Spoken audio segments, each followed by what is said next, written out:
So chapter one, Hodikiopolis. So this chapter, the 1A half, gives us a lot of little things. So verb forms, stems, and endings. So it gave us in particular the third person singular, verb endings, present tense here. So for regular verbs, for e-contract verbs, and the irregular verb to be. So we saw that. We talked about Greek nouns having gender, masculine, feminine, or neuter. We saw articles and how articles work with nouns. We saw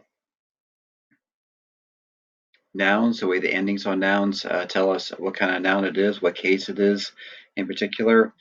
We talked about noun adjective agreement, how they're going to match in gender, number, and case. And the first translation. So we're going to go through the first 5 lines, and the rest of it will be on you. So the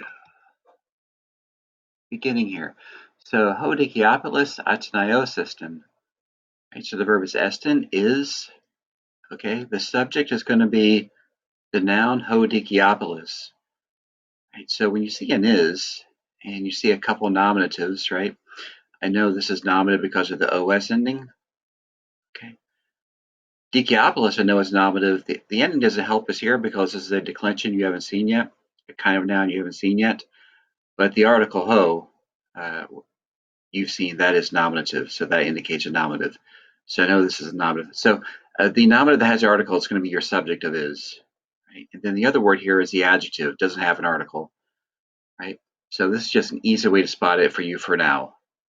Right?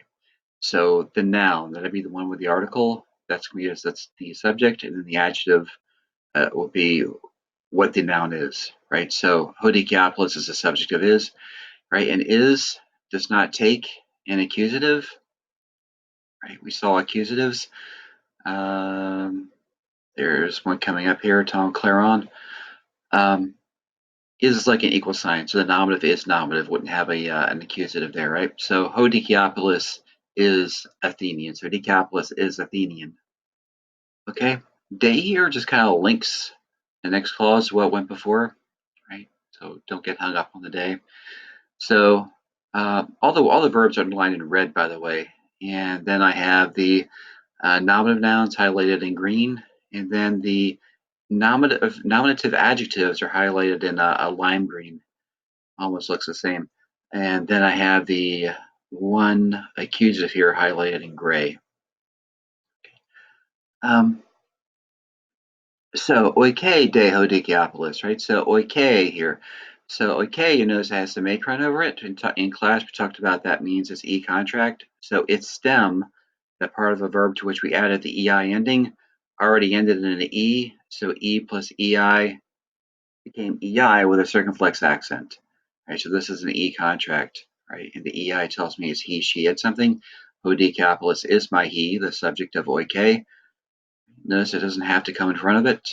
So Dikiopolis lives, uk in tais Athenis, not in Athens, ala in tois agrois, but in the fields, in the country. Okay. Altergos gariston. Okay, so for Altergos doesn't have an article, so another option here for estin is just go with he as a subject. Right, so third person singular verbs means the subject is he, she, or it, unless you're given a nominative subject here. I don't have a word with an article, so they're not giving you a subject, they're giving you the complement. So estin is going to be he is, Altergos, a farmer. And also, when you have a noun without an article, it would be less likely to be the farmer and more likely to be just a farmer in that case. So gar, for, he is, Altergos, a farmer. Gerge un ton claron kai pune and tois agrois. Right? So gerge, is there a nominative here? There's not. So gerge, e-contract, right? And ei tells me it's he, she, or it. So it's he, right? Referring to the last nominative we had, which was Dikiopolis. So he farms the farm, ton claron. Un. The book gives you this as like so, but take it as therefore. Just trust me on that. Take it as therefore. You'll notice un and gar, they can't come first in the sentence. They're called postpositives, but usually we'll want to take them first in our English translation. Postpositive means it's placed behind something else. So therefore, he farms the farm, and pone, right? So another e contract, their circumflex tells us he works in tois agrois in the fields. Kalapos de estin hobios. Right, so estin, the subject is going to be the ho word. Hobios, life, is kalapos, difficult. Right, so this adjective is modifying hobios, right? Bios is nominative, so the adjective has to be nominative. Right, so it couldn't be kalapon to be modifying beyond. Hogar claros esti mikros. Okay, so gar, for, since your because. Ho clarosity, the farm, is mikros, small. Okay, comma. Macros de hoponos. So de is moving us on to something else. So hoponos, my new subject. Macros, the new adjective modifying it. Notice they're both nominative. And the de tells me I moved on to something else, right? But I don't have a verb, so the verb we just use is implied. Right? So the farm is small, the work big. The work is big, is what's implied there, right? Right. Just like if I say Fred has a black cat, Joe a white one. Joe has a white one, right? Aye, always, therefore.